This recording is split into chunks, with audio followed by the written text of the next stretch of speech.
माझ्यामध्ये जर तुमची अडचण होत असेल तर तू चांगला लाभ आहे. या पुढे या सगळे बसा, जेवढे बसतील तेवढे बसायचं. हॅलो, पण जागा नाही कोण परत माग जाय नको. बसायचं, पुढं बसा, काय अडचण नाही.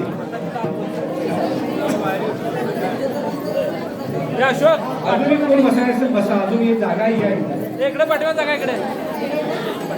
काही नसतं, समोर बसणारी माणसं शांत असावी तेवढंच असतं उद्देश. नाहीतर देवाच्या आणि आपल्या अडवं काय नसतं. त्यानं ठरवलं ना न्यायचं, किती अडचण आली तर नेणारच.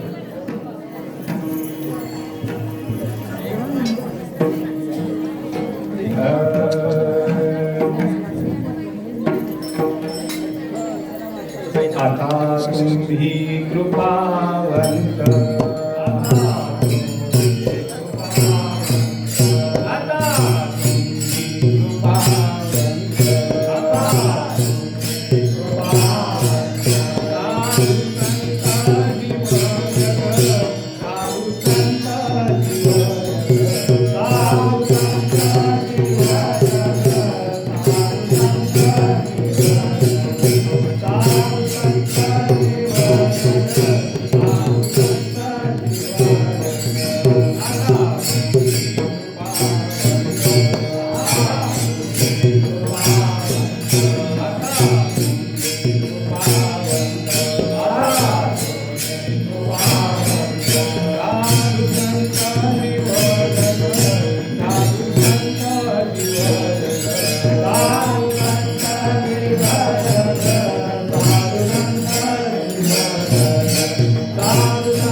आता तुम्ही कृपावंत. आता तुम्ही कृपावंत.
तुम्ही कृपावंत साधू संत जीवलग गोमटे ते करा माझे भार ओझे तुम्हासी वंचिले ते पायापाशी वंचिले ते पायापाशी नाही आसी वेगळी गोमटे ते करा माझे भार ओझे तुम्हासी तुका मने सोडिल्या गाठी तुका मने सोडिल्या गाठी दिली मिठी पायाशी गोमटे ते करा माझे भार ओझे तुम्हासी डोबार तुम्हा जय जय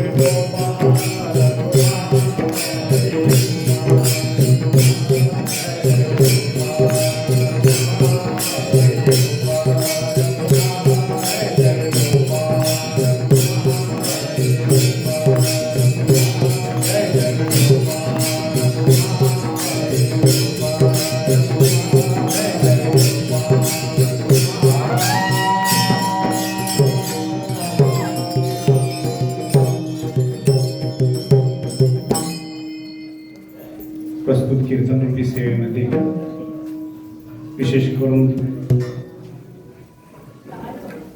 भगवंताकडे मागण्यापेक्षा संतांच्याकडे मागावं ती इच्छा पूर्ण होते.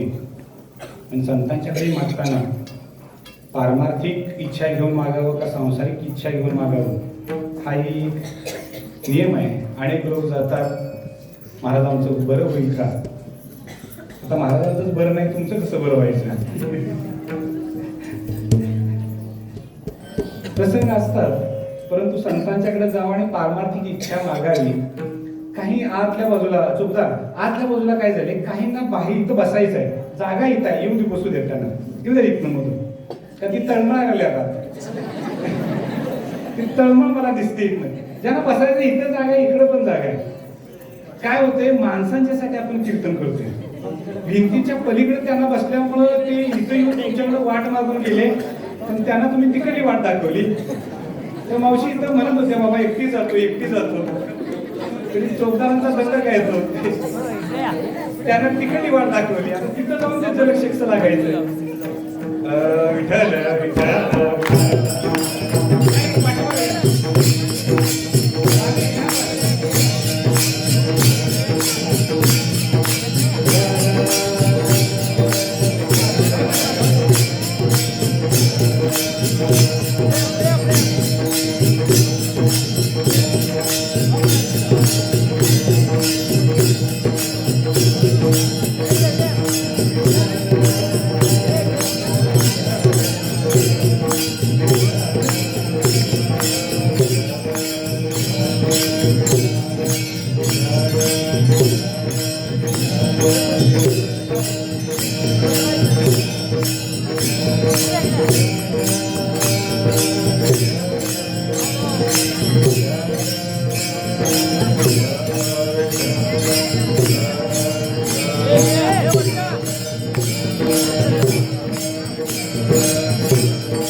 तुमची मन डोकून मला कीर्तन करण्याचा अधिकार अजिबात नाही. लक्षात आलं का? बघा, असो, विशेष करून माझे जीवलग आज मला भेटल्यामुळे मी आभार घेतलंय.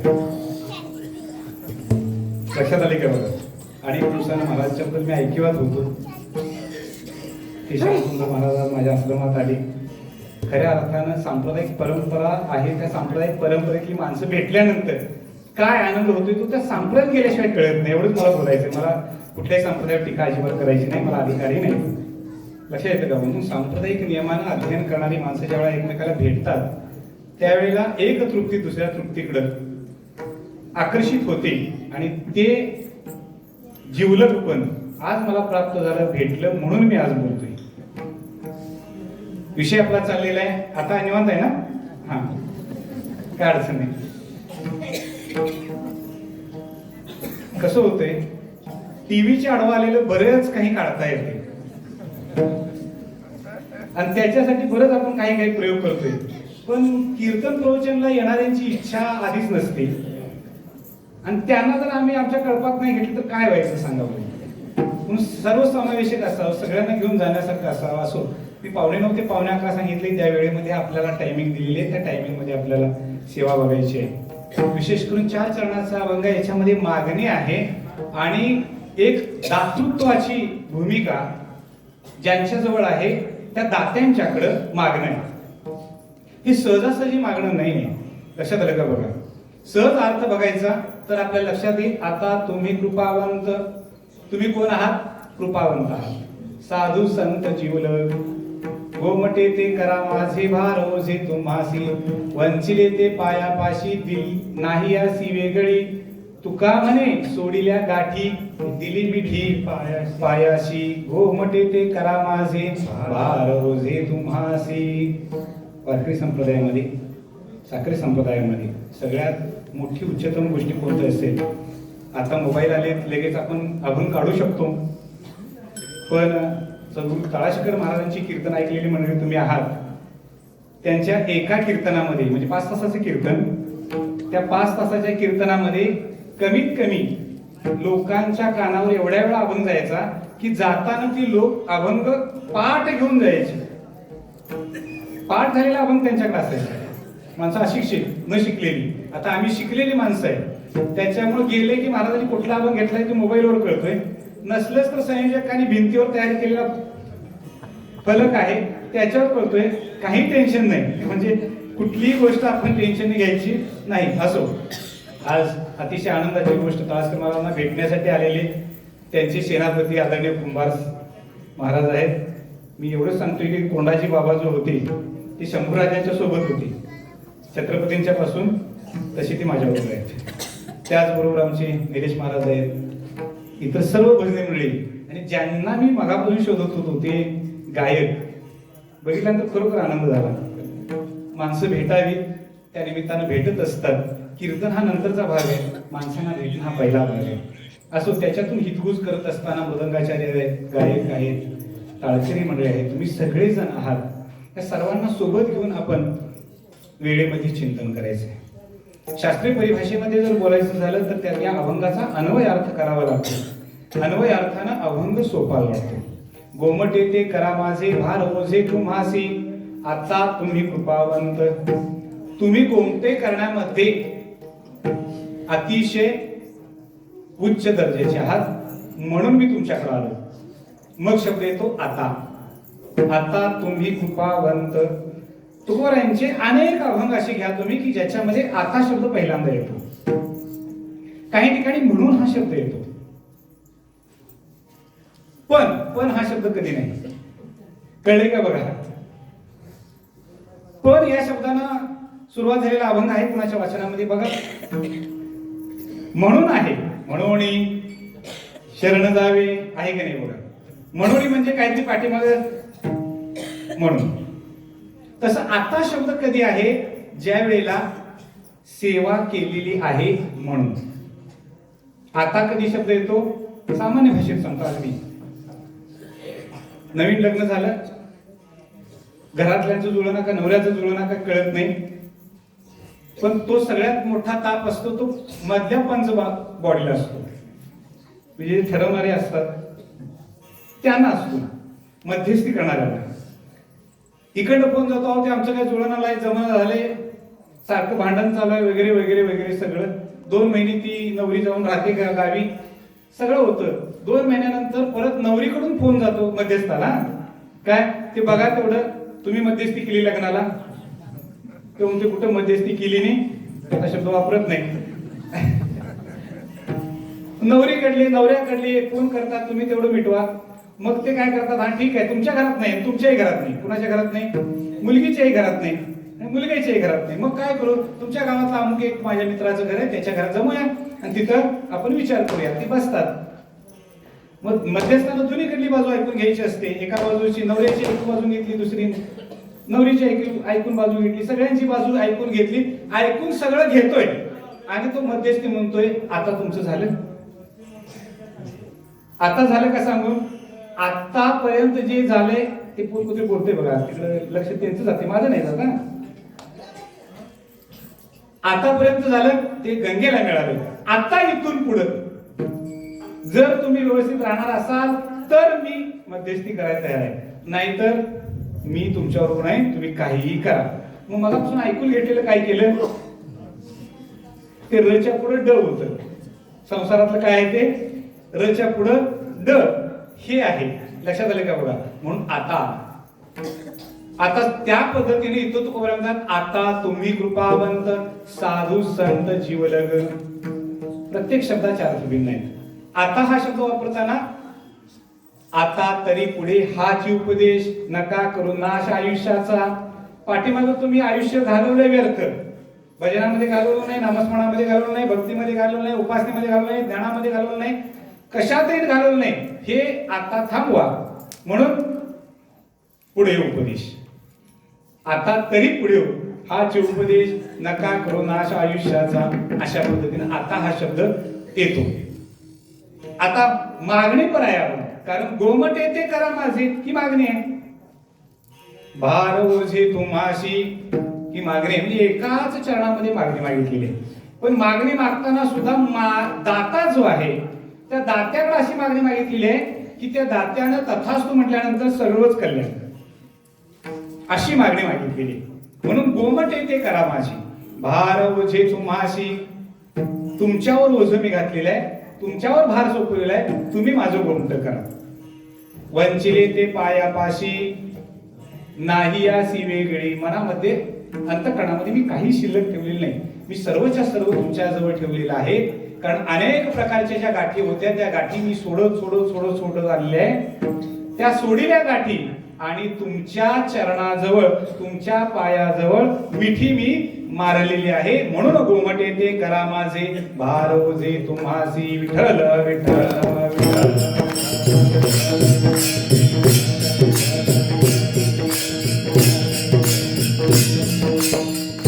आता तुम्ही कृपावंत. आता या शब्दाची परिभाषा समजली असं गृहीत धरून मी पुढे जातोय. लक्षात येतं का बघा की जे सुखरूप आहे तेच शेवटपर्यंत सुखरूप राहतं. जे दुःखरूप आहे तेच शेवटपर्यंत दुःखरूप राहतं. कळलं का? नाही, थोडीशी भाषा वेगळी आहे म्हणून कळत नाही. जड ईश्वर भेद हा एक भेद शास्त्राने सांगितलेला आहे.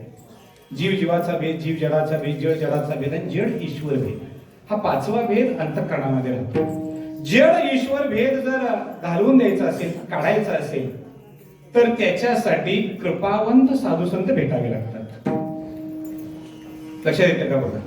कारण असं का? आता या दोन्ही शब्दांना धरतोय मी. आता या शब्दाला धरतोय आणि जड ईश्वर या शब्दानं उकल त्याची होती. जड ईश्वर. आता जड ईश्वर यांच्यामध्ये भेद आहे का हा पहिला प्रश्न. निश्चित जड ईश्वरामध्ये भेद नाही.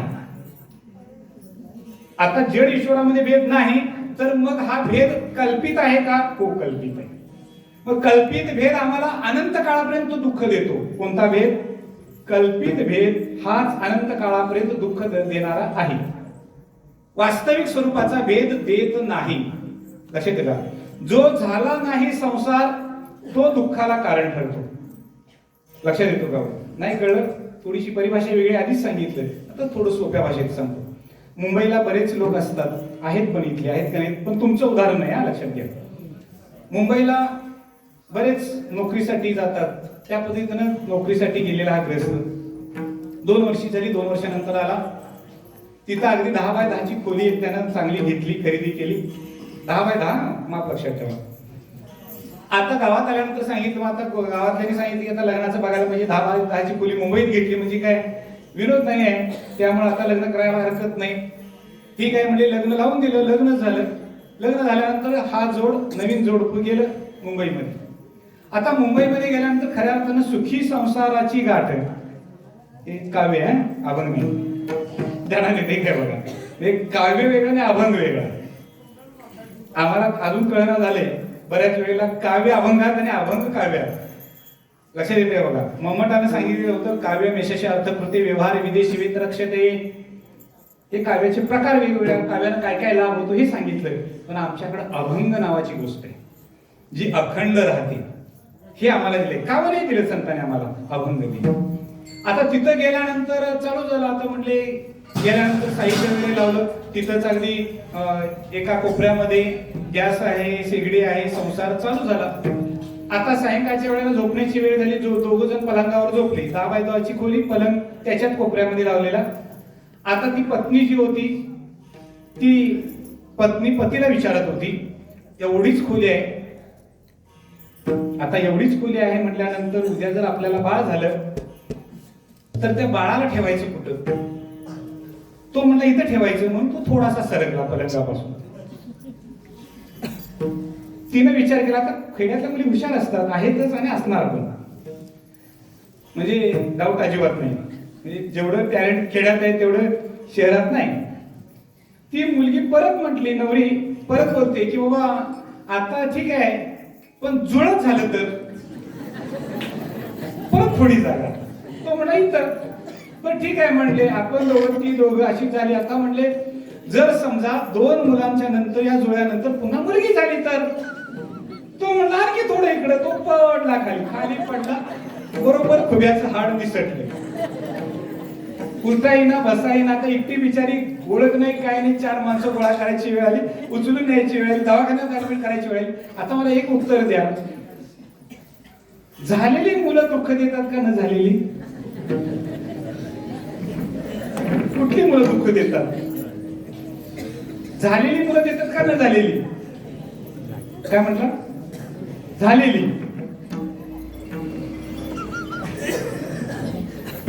झालेली मुलं जर दुःख देत असतील तर होऊ का दिली, हा पहिला प्रश्न.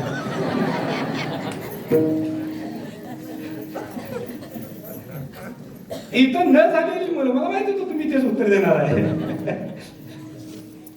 काय कारट्यान पिडलंय हे रोज आईचं वाक्य असते. पण 12 वर्षांत झाल्यावर किती सुख होतं, किती आनंद वाटत होता. ध्यानात येते काय बघा.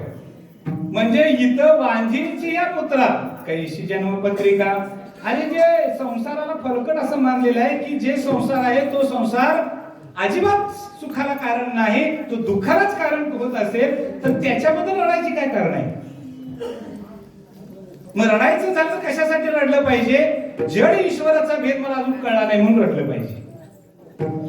आता जड ईश्वराचा भेद सोपा आहे, अतिशय व्याख्या सोपी केलेली आहे. विष्णुमय जग वैष्णवांचा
जग वैष्णवांचा धर्म भेद भ्रमामंगळ.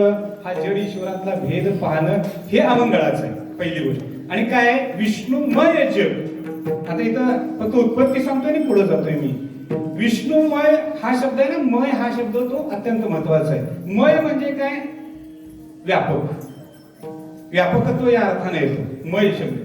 जलमय पावसाळ्यात आलेलं होतं, शिवार सगळं जलमय म्हणजे काय, सगळीकडे व्यापलेलं पाणी होतं. रक्तमय, लक्षात येतं का बघा. हा मय शब्द ना व्यापक अर्थाने घेतला. विष्णुमय जग, तर जग हा शब्द जडवाचक आहे. लक्षात येतं का बघा.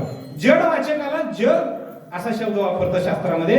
म्हणून वेदांत शास्त्राची संहिता आपल्याला अशी सांगते की जडाचं ज्ञान करून देण्यासाठी जे ज्ञानेंद्रिय आहे त्या ज्ञानेंद्रियांच्या माध्यमातून जडाचं ज्ञान होतं. कशा पद्धतीनं, डोळा हे माझं ज्ञानेंद्रिय आहे. मला मृदंग दिसतो त्याच वेळा तो कॅमेरा दिसतो, त्याच वेळेला माईक दिसतो, त्याच वेळा तुम्ही दिसता, त्याच वेळा बल्ब दिसतो, त्याच वेळा ट्यूब दिसते, त्याच वेळेला भिंत दिसते की नाही एकाच वेळा. मग एकाच वेळा बघितलं का आपण सगळं, तुम्ही म्हणणार एकाच वेळा बघितलं, पण शास्त्र सांगतं नाही. हे प्रत्येक वेळा वेगळ्या वेगळ्या दृष्टीने बघितलेलं आहे. ज्या वेळेला मी ते मृदंगकडे बघतो त्यावेळेला माझी दृष्टी तिथपर्यंत पोहोचली इंद्रियाची देवता पोहोचली आणि ज्ञान झालं. विषय बघणे पाहणे हा विषय आहे डोळ्याचा. ज्ञान झालं, पण ते ज्ञान डोळ्याला झालं का? नाही, डोळ्याला ज्ञान झालं. बघितलेलं वृत्तीपर्यंत गेलं आणि वृत्तीनं ज्ञान करून दिलं. हा मृदंग आहे, हा माईक आहे, ही भिंत आहे, ती मूर्ती आहे, हा विना आहे. हे कधी वृत्तीनं ज्ञान करून दिलं. पाहणे पाहता, लक्षात येतं का बघा? पाहत्याचं पाहणे पण हे वृत्तीवर अवलंबून असल्यामुळं वृत्तीनं ज्ञान करून दिल्यानंतरच ज्ञान होतं. वृत्तीनं ज्ञान करून दिलं नाही तर ज्ञान होत नाही. उदाहरण दुसरं देतो म्हणजे तुम्हाला लक्षात येईल. एखादा माणूस, आपण बाजारात जातो, उत्तूरच्या बाजारामध्ये पिशव्या घेऊन आपण बाजार करून येतो, सगळा येतो आणि संध्याकाळी परत कीर्तनला आपण येतो. आता कीर्तनानंतर जो तिथे व्यक्ती असते ना, ती म्हणते, काय हो महाराज, तुम्हाला हाक मारली, तुम्ही वांगी घेत होता त्यावेळा, तुम्ही बघितलं माझ्याकडं, पण ओ दिली नाही, बघून न बघितल्यासारखं केलं. हा पाहणारा म्हणतो. तो महाराज म्हणतो, नाही मी बघितलंच नाही तुम्हाला, खरं सांगतोय मी बघितलं नाही. आता या दोघांच्या संवादामध्ये खरं काय नाही खोटं काय? महाराज खरं बोलतात का? तो खरं बोलतो. महाराज खोटं बोलतात का? तो खोटं बोलतो. असा जर सापेक्ष वादाने विचार केला तर आपल्या ध्यानात येईल की त्याच्या नजरेनं म्हणजे डोळ्यांनी बघितलं, परंतु वृत्ती त्याच्यापर्यंत न पोहोचल्यामुळं ज्ञान झालं नाही. हा तो ग्रस्त आहे.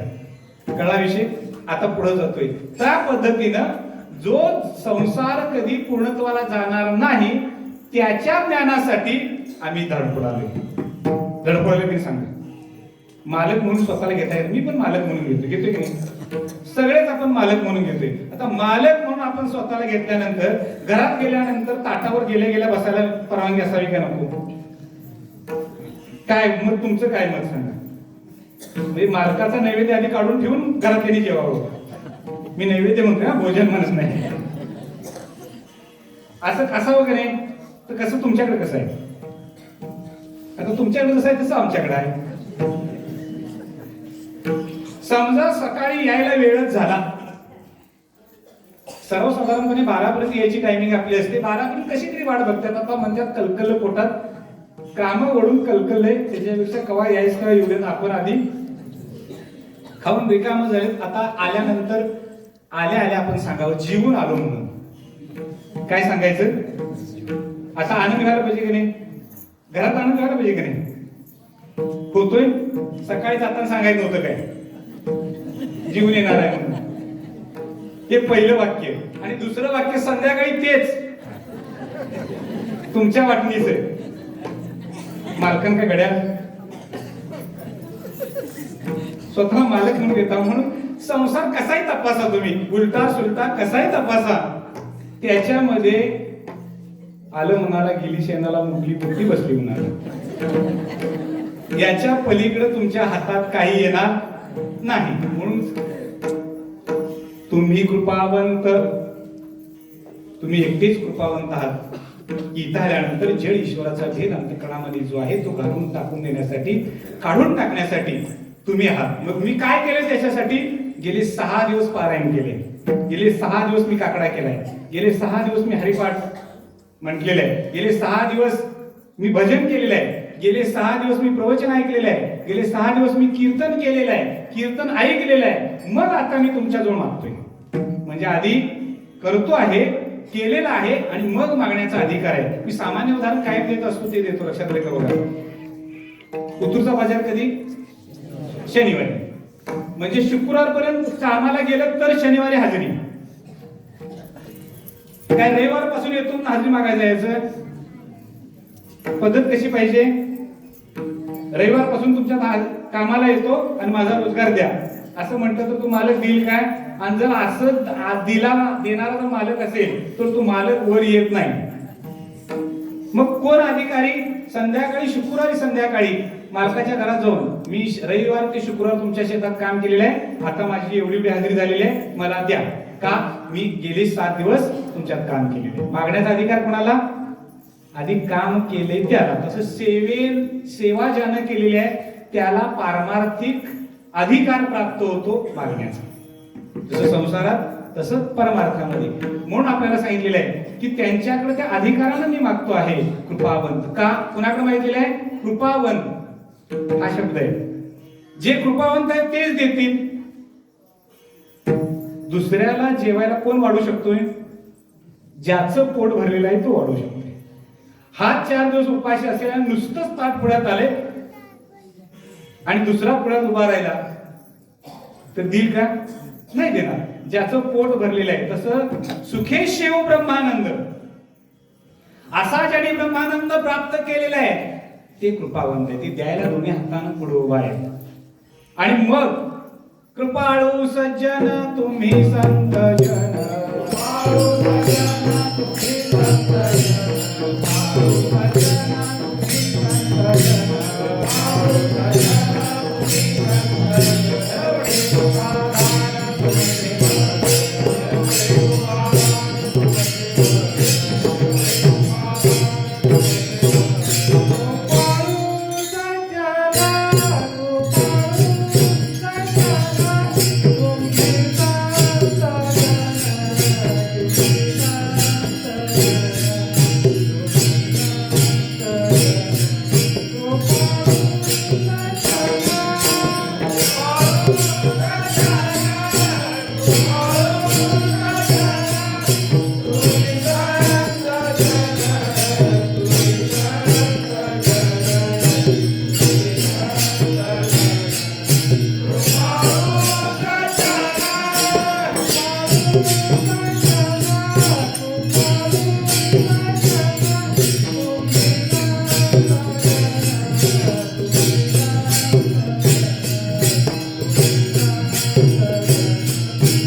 संत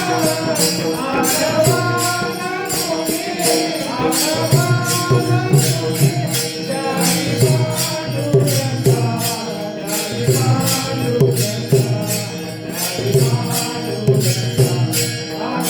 सज्जन तुम्ही संत कृपाळू सज्जन तुम्ही संत जन, एवढे कृपादान तुमचे मज. किंवा तुम्ही संत माय बाप कृपावंत, काय मी पतित कीर्ती वाणू. आता इथपर्यंत झालं.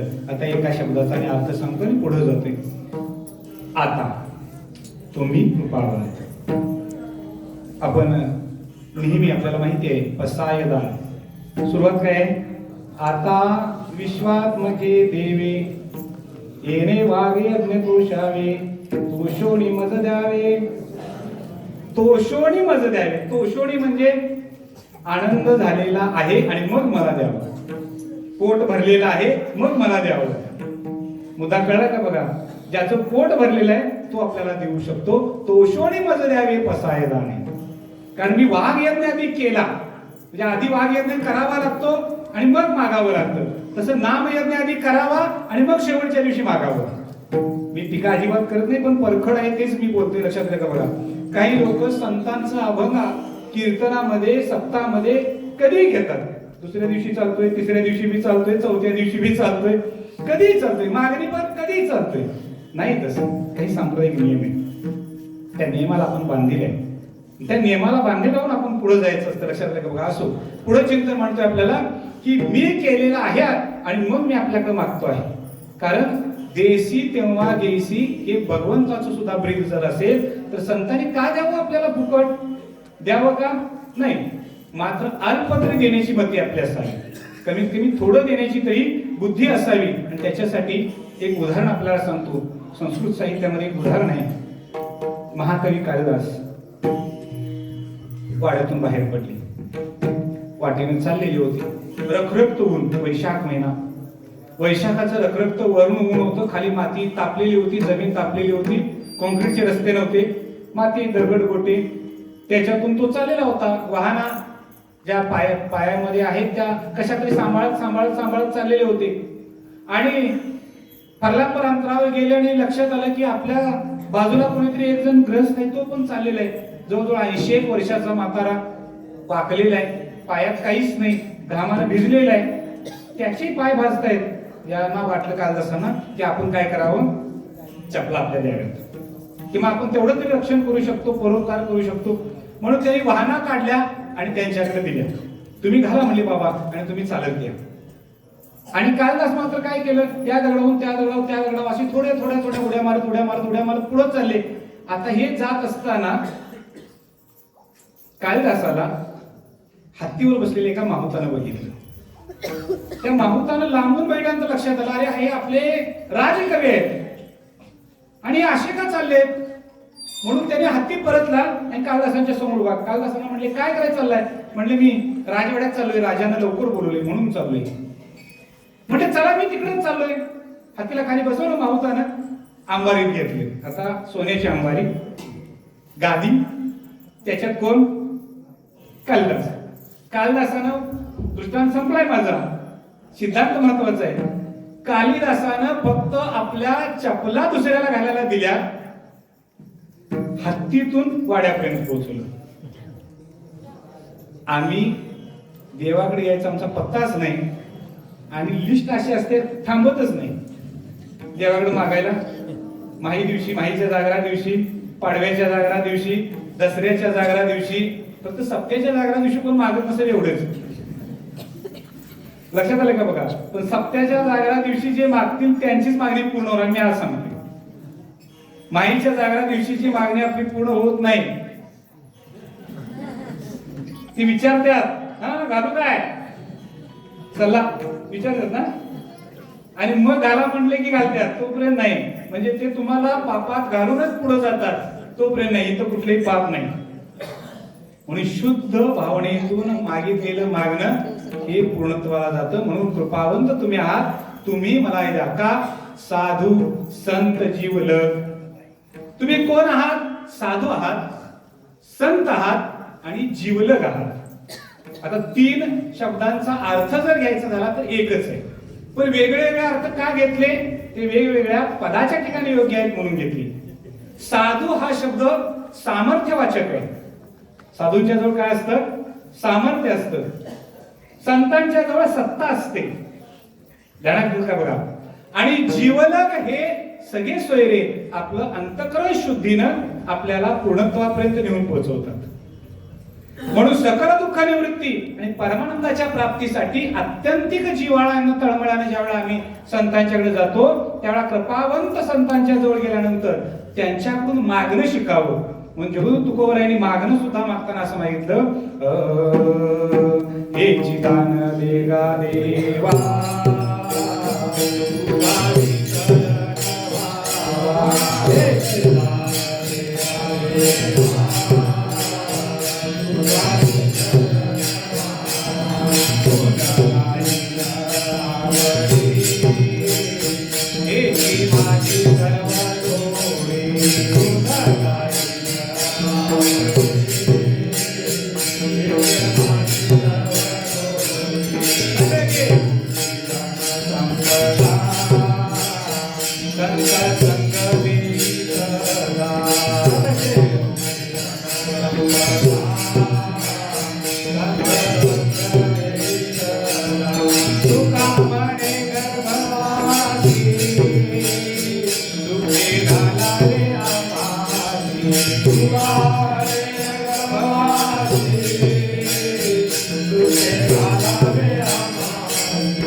तुझं काय मागावं हे चिदान देगा देवा द्यायचं असेल तर हे दे. आता मागणी कशी आहे बघा, अगदी अल्प मागणी, पण तथास्तु म्हटलं तर सर्वस्व मिळणार. ध्यानात येते का बघा, मागणी कशी असावी, तथास्तु म्हटल्यानंतर सर्वस्व मिळावं अशी एक मागणी असावी. लक्षात येतं का? म्हणजे मागणीमध्ये सगळ्यात मोठं काय असेल तर संस्कृत व्याकरणामध्ये न्याय आहे. आता त्या न्यायामध्ये वृद्ध कुमारिका न्याय असा एक न्याय आहे. 80 वर्षाची म्हातारी व्हावं आणि 80 वर्षाच्या म्हातारीनं देवाची प्रार्थना करावी. देवानं तथास्तु म्हणायसाठी उभारलाय, हे आजीबाई तुला काय मागायचं ते माग. ती म्हटली, माझा नातू सोन्याच्या ताटात दूध भात खात असलेला मला बघायचं आहे. माझा नातू. आता देव तथास्तु म्हणणार का नाही, काय मागायचं ते माग. आता मागे घेऊन चाललाय की देव तथास्तु म्हणला. आता 80 वर्षाच्या म्हातारीला तरुण करायला पाहिजे, म्हणजे 16 वर्षाची करायला पाहिजे. लग्न कोण करणार, 16 वर्षाची करायला पाहिजे, म्हणजे तरुण करायला पाहिजे. तिला नवरा चांगला मिळायला पाहिजे, तिला मुलगा व्हायला पाहिजे, मुलग्याचं लग्न करायला पाहिजे. आणि आता त्या मुलग्याचा मुलगा सोन्याच्या ताटात दूध भात खाणार, म्हणजे हिला ऐश्वर्य केवढं द्यायला पाहिजे. काम न करता निवांत बसून खाल्लं तरी चालेल. मागताना असं तरी मागा, उगाच मागते काय तोडकवा येईल. मागताना मागते असते, मागता तरी असं मागावं की तथास्तु म्हटल्यावर सगळं मिळावं. आमची मागायची लायकी नाही, द्यायची लायकी नाही. मागावं संतांनी आणि द्यावं संतांनीच द्यावं. लक्षात घ्या बघा, त्यांनीच द्यावं आणि त्यांनीच मागावं. आम्ही काय फक्त त्यांच्या पाठीमागं जावं, त्याच्या पलीकडे आमच्याकडे काही नाही. म्हणून मी कायम सांगतो की सद्गुरू तळासकर महाराजांनी जे केलं त्यातलं कणभर सुद्धा आमच्याकडून अजून होत नाही. कणभर होत नाही, म्हणजे प्रांजळपणे मी सगळ्यांच्या साक्षीनं म्हणतोय. प्रांजळपणे म्हणजे अगदी साताऱ्यापासून बेळगाव पर्यंत इकडला सगळा भाग, वाडी वस्ती, प्रत्येक ठिकाणी त्यांच्या कणानं सुद्धा आम्ही करू शकत नाही. म्हणून करावं कोणी, त्या सत्पुरुषांनी, साधू पुरुषांनी करावं. आम्ही त्यांच्या वाटेनं जावं. मी करतोय असं अजिबात म्हणू नाही. म्हणून साधू संत जीवलग त्यांच्याकडे आहे. मग आता असं सांगितलं, हे सगळं बरोबर आहे. मग काय केलं, गोमटे ते करा माझे, भार ओझे तुम्हासी. काय केलं, गोमट करा. गोमट म्हणजे सुंदर, गोमट म्हणजे चांगलं, गोमट म्हणजे अति चांगलं. आता कुठलाही अर्थ घ्या, लक्षात आलं का बघा. 1.5 लाखांनी जरी झालं तरी गोमटच. बेंटेक्सला सर नाही, 1,70,000 झालं तरी गोमटच. लक्षात येते का बघा. बेंटेक्सला नाही, ते 700चं जरी घेतलं असलं तरी 70चं याला सर येत नाही, 1,70,000ची सर येत नाही. गोमट उदाहरण कळले का नाही कळलं. बर, आता पुढे जातोय.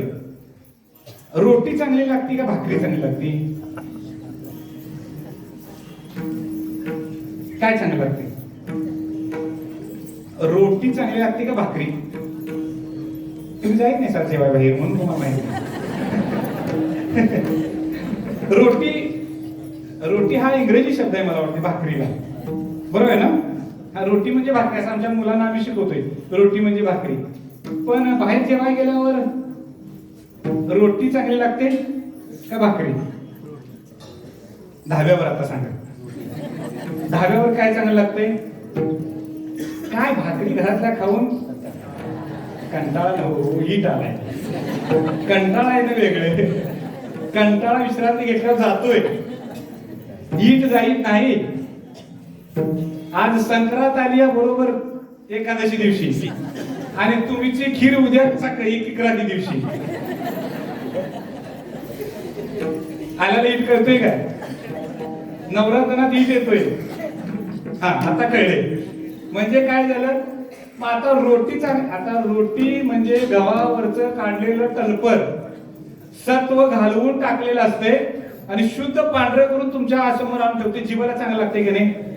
मग कोंड्याचं खायला चांगलं काय बिन कोंड्याचं, आता माझ्यासमोर अनेक वयोवृद्ध महिला आहेत ज्यांनी कोंडा भाकरी खाल्ल्या, खाली काही सांगा. आतापर्यंत इंजेक्शन नाही आणि आम्हाला 4 कीर्तने केली की इंजेक्शन घ्यायला लागते. लक्षात, 4 कीर्तन झाले की इंजेक्शन घ्यायच लागते, पर्याय नाही. का? पॉलिसचं खाल्लेलं कळले काय बघा. म्हणून आपल्या ध्यानात असावं की गोमट म्हणजे ज्याच्या पलीकडे सुंदरतेला अजिबात जागा शिल्लक नाही. म्हणून शेवटी जाता जाता प्रवचनामध्ये उल्लेख केलेला होता, तत्वमसी महावाक्याचा उपदेश ज्यावेळेला सद्गुरूंच्या कडून होतो त्यावेळेला अहम ब्रह्मास्मी या ठिकाणी येऊन साधक पोहोचतो. आता या ठिकाणी येऊन साधक पोहोचत असताना स्मृती परत्र पुरु दृष्टाभासा या पद्धतीनं अनेक कल्पांताच्या ज्या गोष्टी मी या शरीर माध्यमातून घेऊन आलेलो आहे त्या गोष्टींचा विसर कधी होणार, मला कधी होऊ शकत नाही. आता त्याच्या पुढे येतोय गोमट. गोमटे या शब्दामध्ये 2 भाग पुन्हा एकदा पडतोय, लक्षात येते का बघा. वेग आणि दिशा. कोणत्या वेगाने गेल्यानंतर आणि कोणत्या दिशेने गेल्यानंतर कळते काय बघा. हे शास्त्रीय परिभाषेत सोपं करून सांगतो मी लक्षात येईल. आता मगाशी आमची चर्चा झाली की आताच्या मुलांचा बुद्ध्यांक जास्त आहे. बुद्ध्यांक काय आहे? जास्त आहे. म्हणजे काय, आमच्या तुमच्यापेक्षा सुद्धा आताची मुलं वेगवान आहेत, याला वेग म्हणतात. आता हे वेगवान असणार जर कंट्रोल मध्ये नसेल, दिशायुक्त नसेल तर ते कुठेतरी जाऊन धडकणार.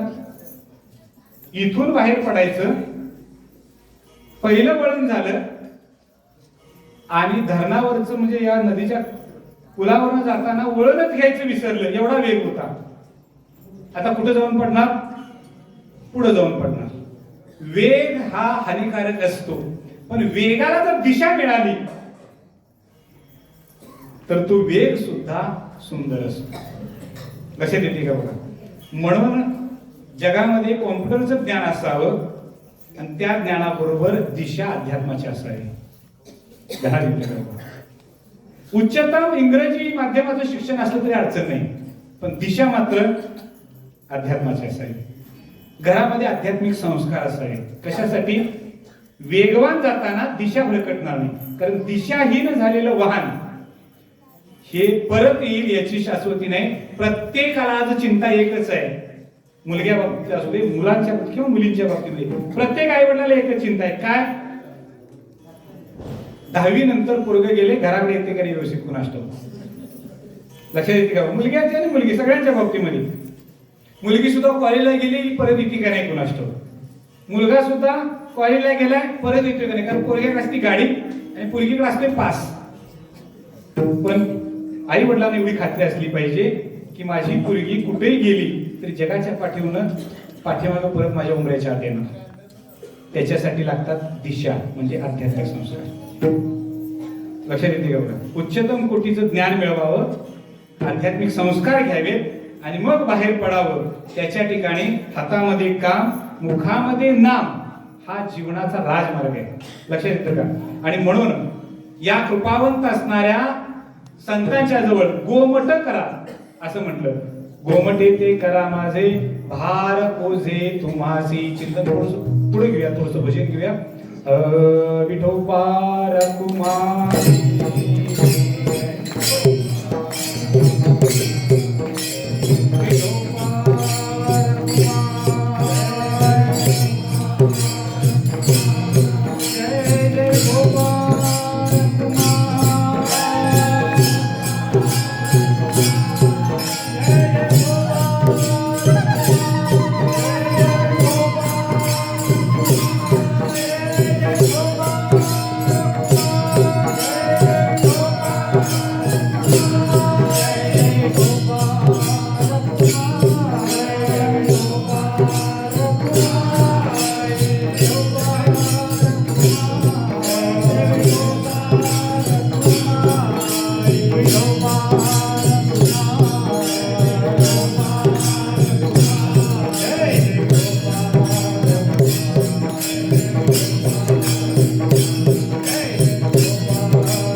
पुढे तुम्हासी चरण थोडस बाजूला ठेवतो चिंतनासाठी. शेवटी आल्यानंतर त्या चरणाचा विस्तृत अर्थ आपल्याला सांगता येईल. म्हणून वंचिले ते पायापाशी नाही आसी वेगळे, जे मी अंतःकरणामध्ये आहे ते सगळं तुमच्या पायाजवळ उलगडून दाखवलेले आहे. म्हणून आपल्याला पुन्हा एकदा वास्तव सांगतो मी लक्षात येईल. आपल्या अंतःकरणातील सुख असो अथवा दुःख असो, ज्याला सुखाची आणि दुःखाची कदर आहे त्याच्याजवळ मोकळं करायचं. ज्याला सुख दुःखाची कदर नाही त्याच्याजवळ सुखही सांगायचं नाही आणि दुःखही व्यक्त करायचं नाही. का? ते तिंगल करते मात्र. तुमचा घरातनं पाय त्याच्या दारात पडेपर्यंत त्याची सुरुवात झालेली असते. काय ऐकून घ्यायचं, ते असंच असते, त्याचं रडगाणं असं ऐकायचं काय, इत्यादी इत्यादी. म्हणून पहिल्यांदा माणसं ओळखायची. माझं दुःख ज्यांच्याजवळ मी प्रकट करतोय ते आत्मसन्मान करणारे आहेत का, आणि त्यांच्याजवळ मग असे कोण आहेत तुकोबराय म्हणतात त्यांच्याजवळ. संतांच्या जवळ गेल्यानंतर सर्व काही मिळतं, कारण ते गोमटे करणारे आहेत. कारण लक्ष्मण लोहार नावाचा तरुण मुलगा आपल्या वडिलांची वारी चालवण्यासाठी तुकोबरायांच्या बरोबर पंढरला चाललेला होता देहूतून. आणि ज्यावेळेला पंढरपूरला चालत जाताना सासवड या ठिकाणी आले, त्यावेळेला सासवड मध्ये आल्यानंतर कीर्तनामध्ये नाचणारा लक्ष्मण तुकोबरायांनी बघितला.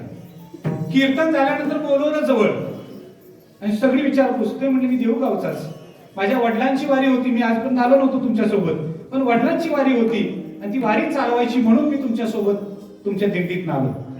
तुकोबराय म्हणले काही हरकत नाही, मला आलास, पण तुझ्या वडिलांची वारी मी चालवली तर चालेल का? तुझ्या वडिलांची वारी मी चालवली तर चालेल का तुला? आता जगद्गुरु सांगतायत पहिल्यांदाच आलेल्या वारकऱ्याला, पहिल्यांदाच वारीत आलेल्याला सांगतात तुझ्या वडिलांची वारी मी चालवतो. म्हणले मग मी काय करायचं? म्हणजे स्वराज्याची स्थापना करण्यासाठी छत्रपतींनी शिवनेरीवर मावळे गोळा करायला चालू केले. तिकडे तुझी गरज आहे, कारण तुझं बलदंड छाती आणि बलदंड शरीर जे आहे ते वारीसाठी नाही, ते स्वराज्यासाठी पाहिजे. हे सांगणारे कोणते आहेत? आमचे संत आहेत. तुझ्या वडिलांची आणि तुझी दोघांची वारी मी चालवतो, दे असली माझ्याकडे, तू मात्र छत्रपतींच्याकडे जा. हे कोण जाणू शकतं? नाही यासी वेगळे दुसरे कोणीही जाणू शकत नाही. एखादा माझ्यासारखा असता म्हटला असता बॉडीगार्ड मला झालाय, बरं झालंय, सोबतीला का असं ना, रात्रीचा प्रवास करताना कुठं डोंगरात कुणी अडवायची गरज नाही. असं बलदंड एखादा बॉडी बिल्डर झाल्यावर कशाला कोण बघते महाराजांच्याकडे? लक्षात येते काय बघा? ही स्वार्थ भूमिका आणि परार्थ भूमिका. म्हणून त्यांच्याजवळ जाऊन तुकोबराय म्हणतात कायमी उद्धार पावे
विनंती केली, काय मी उद्धार पावेन, काय कृपा करील नारायण, ऐसे तुम्ही सांगा संत जन करा समाधान चित्त माझे. मी जे कर्म करतोय ते योग्य आहे का? नाही. कोण सांगू शकते? ज्यांनी केलेलं आहे ते. लक्षात आलं का बघा. म्हणून विहित कर्म करत असताना सुद्धा हे विहित आहे का याची तपासून घ्यावी. आणि हे तपासण्यासाठी परीक्षक कोण आहे? संत. मग ते संत परीक्षक काय असं वाटत असेल तर जे कर्म करतोय त्या कर्माची सूची यादी कुठं आहे? गाथ्यामध्ये, ज्ञानेश्वरीमध्ये, भागवतामध्ये, नामदेवरायांच्या गाथ्यामध्ये. मग ते कधी कळणार? ते वाचलं तर कळणार, नाहीतर कळणार नाही. पुस्तकस्था तुया विद्या परहस्तगतम धनम कार्य काले समुत्पन्ने नसा विद्या न धनम. पुस्तकातलं ज्ञान आणि बँकेतले पैसे कधी वेळ उपयोगी पडणार नाही. पुस्तकातलं ज्ञान मस्तकात पाहिजे आणि पैसे खिशात पाहिजे तर वेळेला उपयोगी पडते. लॉकर्स आहे तर बँकेत आहे. पण शनिवार रविवार सुट्टी, दुसरा शनिवार आणि चौथा शनिवार सुट्टी. आता त्यात पैसे पाहिजे, मग कुठलं मिळायचं? नाही मिळत. लक्षात आलं का बघा. मग आता सांगितलं युपीएल बघा कशावर? ऑनलाईन. सर्व्हर असला तर, सर्व्हरच गेला तर काय? लक्षात येते काय बघा. मग या सगळ्याला पुरून उरले ते संत साहित्य. म्हणून संताया भजावे सर्वस्वेशी. मग संत कुणाला म्हणावं? उपमा दिलेली आहे. चंद्र तेथे चंद्रिका, शंभू तेथे अंबिका, संत तेथे विवेकास नेकीजे. ज्यांच्या कृतीमध्ये विवेक आहे, सांगण्यामध्ये नव्हे. अनेकांच्या सांगण्यामध्ये विवेक असतो पण कृतीमध्ये नसतो. कृतीमध्ये ज्यांच्या विवेक आहे त्याला संत म्हणायचं.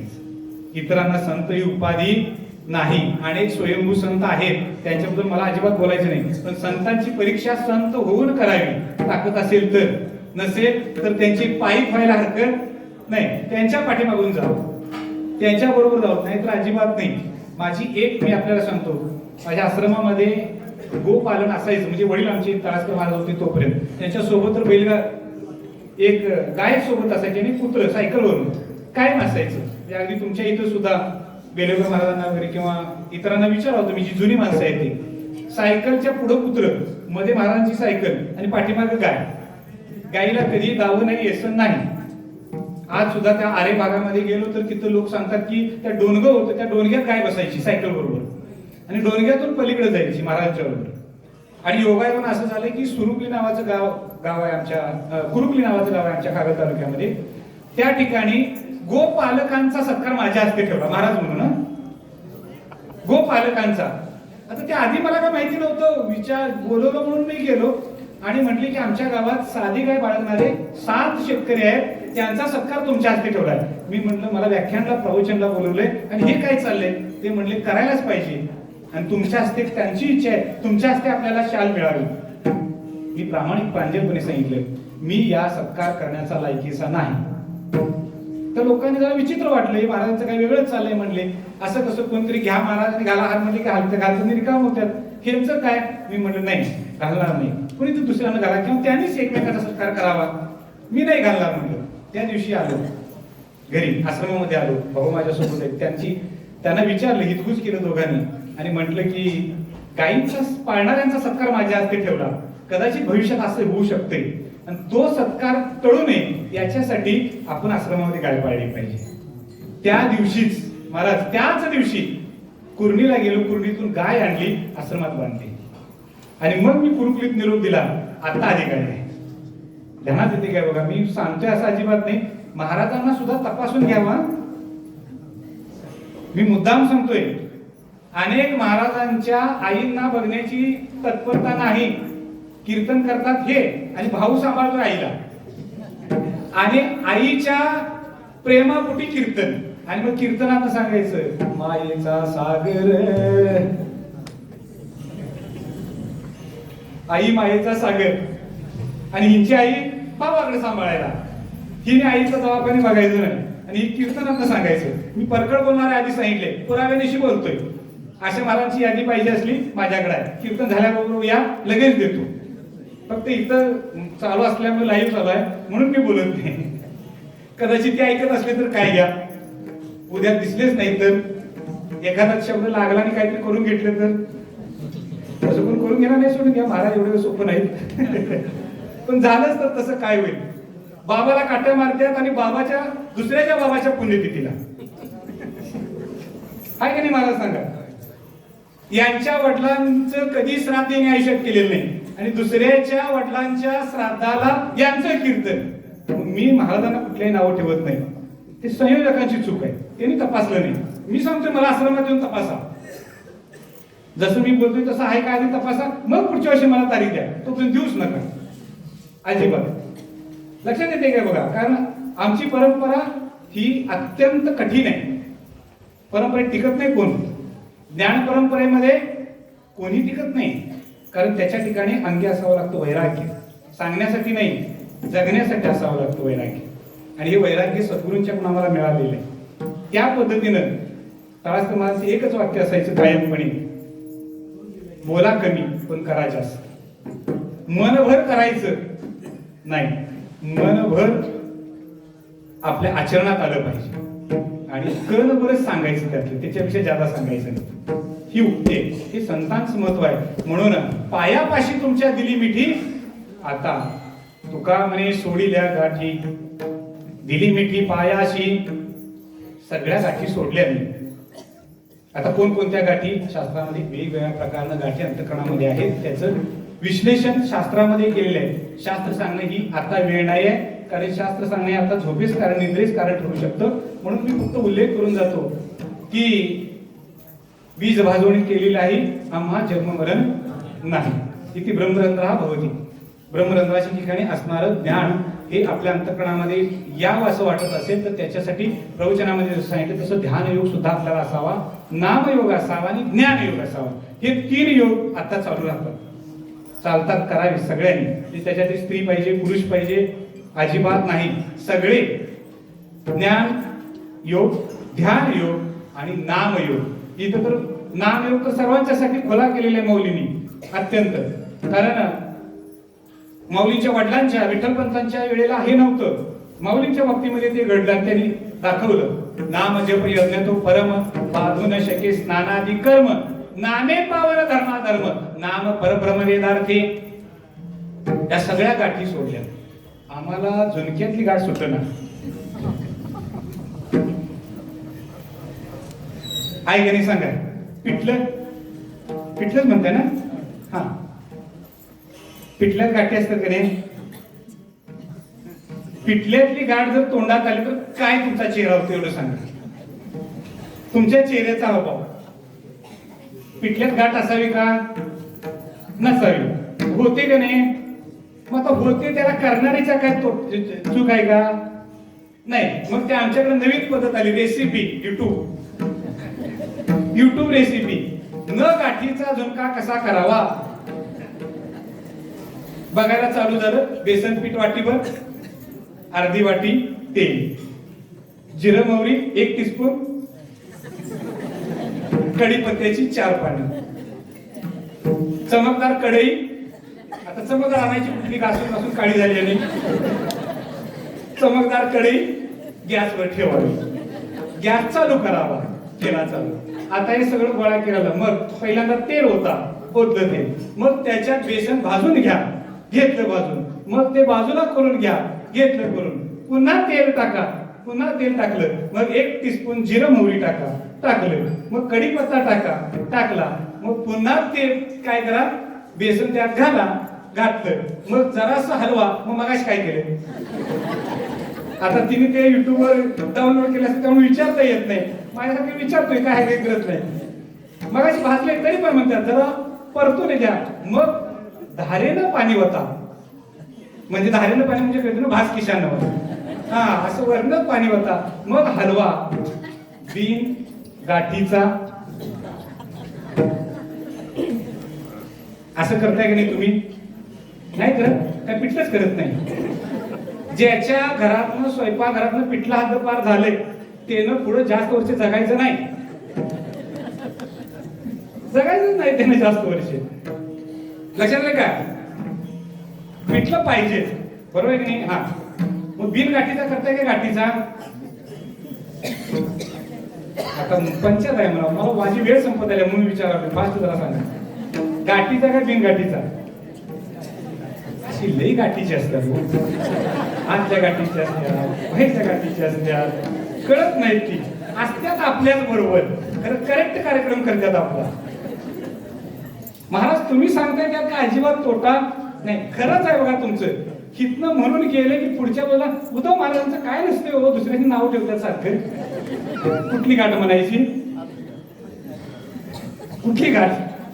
आतली गाठ, तशी भावकीतली गाठ, पाहुण्यातली गाठ, अशा गाठीनं असं बरबटलंय बघा. आता ही मानुष्य जन्म झाल्यापासूनच्या गाठी, याच्या पूर्वीच्या काही गाठी असतात, त्या गाठीबद्दल तुकोबराय म्हणतात.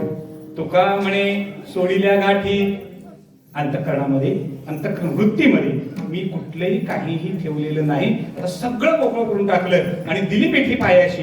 तुमच्या पायाला मी मिठी दिली, कारण का तुम्ही गोमटे करणारे आहात. गोमटे ते करा माझे भार ओझे तुम्हासी. तुम्ही गोमटे करणारे आहात. आता जाता जाता फक्त सांगतो आपल्याला, गोमट म्हणजे चांगलं, उत्कृष्ट आणि अतिउत्कृष्ट. आता जो अतिउत्कृष्ट आहे ना त्याला गोमट असं म्हणतात. मग गोमटे ते करा माझे, काय गोमट करायचं सांगितलं नाही बघा. काय गोमट करायचं सांगितलं नाही, कारण का पुढच्या चरणात कळते अन्वयानं. भार ओझे तुम्हाशी, तुमच्याकडेच भार टाकलाय, तुम्हीच ठरवायचं माझं काय करायचं ते. 7वीच्या वर्गामध्ये शिकणारा मुलगा किंवा मुलगी असू दे, तिला गणितला 100 पैकी 100 मार्क मिळाले, ते पळत येतोय आणि घरात सांगतोय बाबा मला 100 मार्क मिळाले गणितात. गणित सांगते, सगळीकडे सांगते, आई जवळ जाते, आईला बी सांगते 100 मार्क मिळाले. ती आई म्हणते बाळा हे हितल्या परीक्षेतला आहे. हितल्या म्हणजे कुठल्या? गावातल्या परीक्षेतल्या आहेत, 7वीच्या. तुला अजून अशा बऱ्याच परीक्षा द्यायच्या आहेत आणि त्यात तुला मिळवायचं आहे. लक्षात येते काय बघा. म्हणजे ही पुढची जाणीव कुणाला आहे? आईला आई वडिला नाही, मुलाला नाही. मुलाला आता 100 मिळालेत ना, खुश. पण मला 10वीला मिळायला पाहिजेत नाही, मला 12वीला मिळायला पाहिजेत नाही, मला डिग्रीला मिळायला पाहिजेत नाही. ते कुणाला माहिती आहे? सगळा ज्यांनी हा टप्पा पार केलेला आहे त्यांना त्याची जाणीव असते. म्हणून संतांना सांगतात ते, तुम्ही हा टप्पा पार केलाय, आता मला सांगायची गरज नाही. गोमटे ते करा माझे भार ओझे तुम्हाशी. तुमच्या वेळेला मी सोपवून दिले, आता तुम्हीच करा. मी सांगणार नाही करा म्हणून. मग गोमट्यामध्ये दुसरा अर्थ येतोय, जे चांगलं आहे ते करण्याची उर्मी. म्हणजे तुम्ही माझं चांगलंच करणार आहे मला माहिती आहे, पण माझ्या मतानं नाही, तुमच्या मताने. एक सोपं उदाहरण देतो जाता जाता. पूर्वी म्हणजे आता काय नाही, आता मला वाटते चिंचा पण आपल्याला 1 रुपयाला मिळतात ना पाकिट. चिंचेचं पाकिट पण 1 रुपयाला मिळते दुकानात.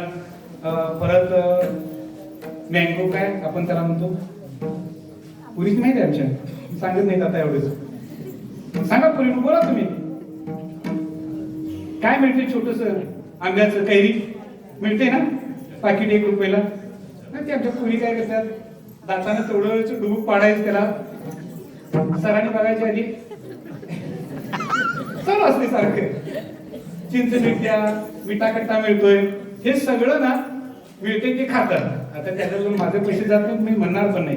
पण आपल्या लोकांच्या वेळा माहिती आहे की आपल्या शाळेच्या दारामध्ये आवळं विकणारी एखादी स्त्री असायची, गाजर विकणारी स्त्री असायची, बोरं विकणारी स्त्री असायची. ती बसायची शाळेच्या दारात. 5 पैसे, 10 पैसे, 50 पैसे, 25 पैसे ते दिले की ती द्यायची आपल्याला.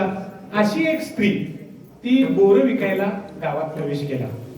आता बोरं विकायला, आता ती रोज शाळेकडे येत असलेली माहिती होतं, त्याच्यामुळे गावातलं वेशीवच येताना एक घर होतं, तिचा पहिला टप्पा असायचा की चालत उत्तरातून इथपर्यंत यायचं. आले की पहिला त्या घराच्या दारात बुट्टी उतरायची, खुस्त करून बसायचं, घाम पदराम पुसायचा आणि आज जी काकू असते तिला बोलवायचं, ती तांब्यावरून पाणी आणायची, ती पाणी प्यायची आणि मग तिथनं पुढे चालायला सुरुवात. अशी एक दिवस ती बोरं घेऊन आली.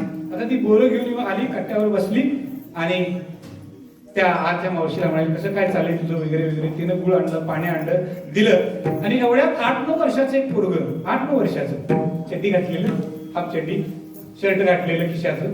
आता शर्टासनी किस नाही, टी शर्ट आहे, आहेत काय किस नाही. ते पहिलं कसलं संशोधन आहे बघा.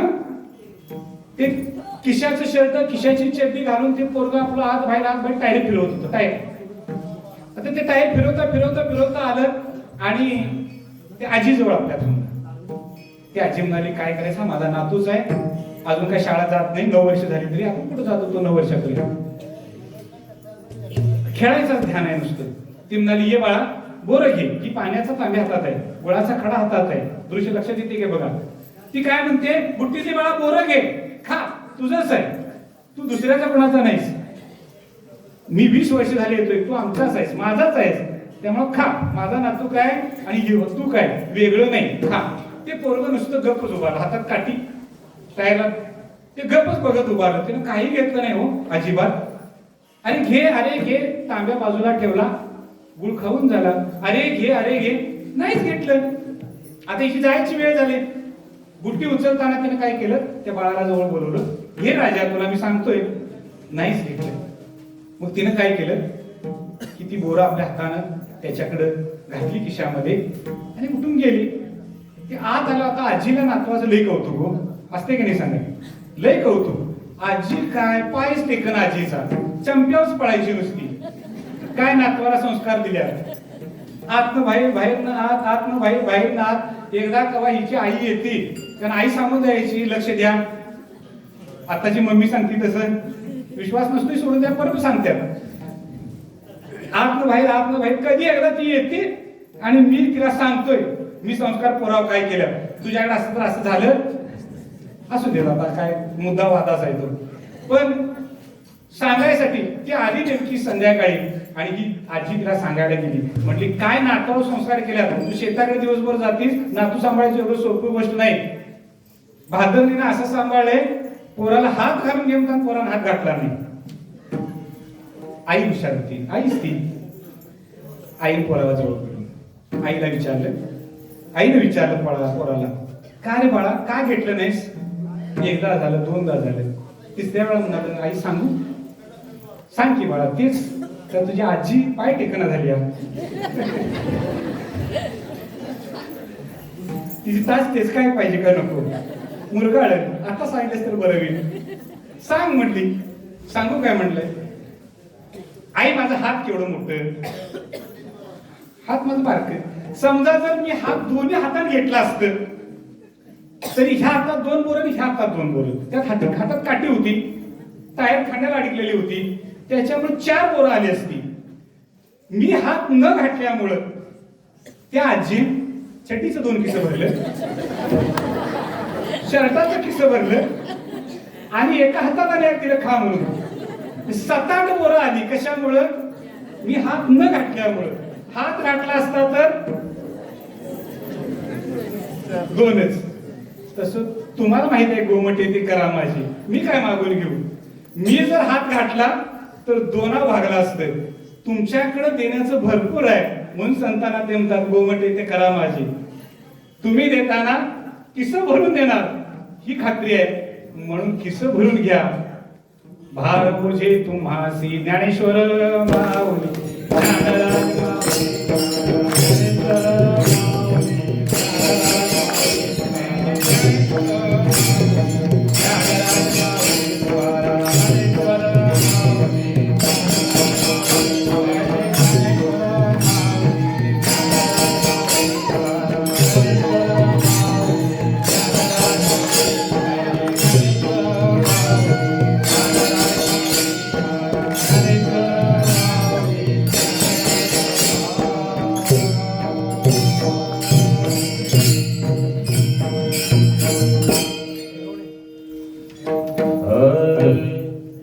तुकामने सोडिल्या गाठी, तुकामने सोडिल्या गाठी,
रामाने सोडिल्या गाठी दिली नाही वेळ झाली दिली मिठी पायासी गोमटे ते करा माझे भार ओझे तुम्हासी माफ करा अकराची पुढे मी जात नाही त्यामुळे तुम्ही प्रत्यक्ष 2 चाली म्हटलेल्या जात त्यात थोडंसं आपण गृहीत धरूया पुढे जाऊया असो गोमटे ते करा माझे भार ओझे तुम्हासी 9:45 ते 11:15 असे कीर्तनाची वेळ आहे तरी आम्ही 15 मिनिटं जवळजवळ पुढे गेलेलो असो झालेली सेवा परमात्मेसाठी अर्पण करू इथंच थांब विशेष करून सद्गुरू महाराज काळाशीकर ट्रस्ट निरोरी यांच्या मार्फत वारकरी शिक्षण संस्था चालू आहे गेली 12 वर्ष झालं अगदी दर रविवारी मोफत वारकरी शिक्षण संस्था आहे त्या ठिकाणी सगळ्यांच्यासाठी प्रवेश खुला आहे कोणत्याही जातीचा कोणत्याही धर्माचा असू दे आणि स्त्री पुरुष लिंगभेद कुठलाही नाही